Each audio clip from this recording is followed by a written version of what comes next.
Welcome back. Time to check out the default credentials vulnerability on your router. Now, this tutorial is something that you cannot follow, because this is going to be different for every type of router that someone has. I can just show you the process of how I went and discovered the default credentials, and you can try to do the same thing in order to see whether you can gain access to your router. So the first thing that I did is I typed netstat-nr to check out the IP address of my gateway, which is most likely going to be the IP address of your router. Then I went to Google Chrome and visited that IP address. If you do the same for your router, it will most likely lead you to some type of a login page where it will ask you for the username and the password. Once you type the username and the password, you will have access to the router settings and you will be able to change a few things here and there, from setting up wireless to port forwarding and similar settings like that. Now, if you haven't changed the default password for your router, you will most likely be able to find it on the internet. Which I did. I just searched the name of the router that I have right here, and I found the username to be telecom and password to be telecom. Nobody changed this username and password, therefore they're exactly the same. And we even get this warning that says a data breach on a site or app exposed your passwords. Chrome recommends changing your password for this IP address now. We're going to click on OK, and pretty much we already gained access to the router settings. We can set up the firewall, VLAN settings, we can check out different settings that we have right here. We have some security settings right here. We also get the port forwarding, which we can perform. And this is something that I tested on multiple home routers, and many of them appear to have default credentials where it allows you to log into the router and change these type of settings. But these are not the only default credentials that you can find. For example, if I go right here and I run an nmap scan with -st command on my router IP address, I will also discover that it has some ports open. For example, it has this telnet port open.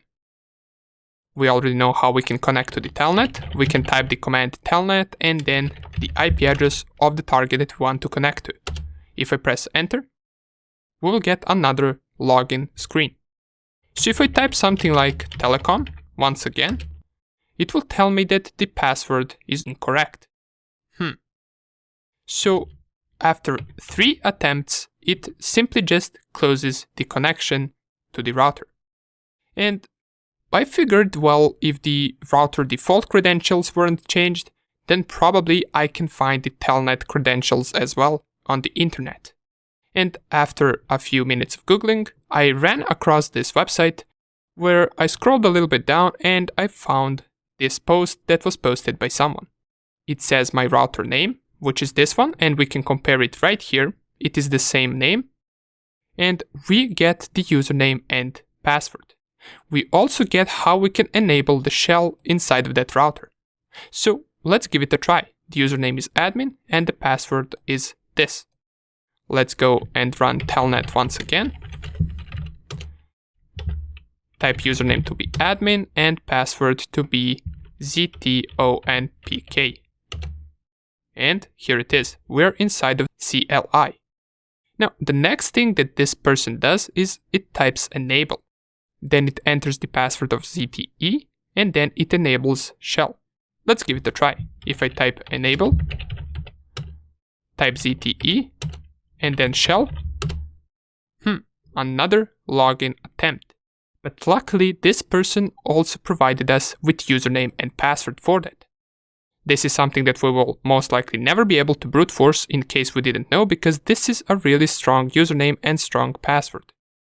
However, it is default one, and this is something that we can find on the internet. For your router, of course, this will not be the same, but you can go through the same process of searching for the default credentials. Just figure out the name of your router, type it in Google, and try to find some default credentials. For example, we notice that I have open port SSH and Telnet. You might be able to target SSH and not Telnet, or you might be able to target some different port. It could all depend on your router. However, now I'm targeting Telnet, and let's go and type in the username and password that this person sent us. So I have it written on my left screen, and I will type fn nsd 3zx hnh168 nv31. For some reason it says bad username. Let's try once again. Maybe we typed something incorrectly. So let's go admin, password, let's enable. The password is ETE, and let's go into shell.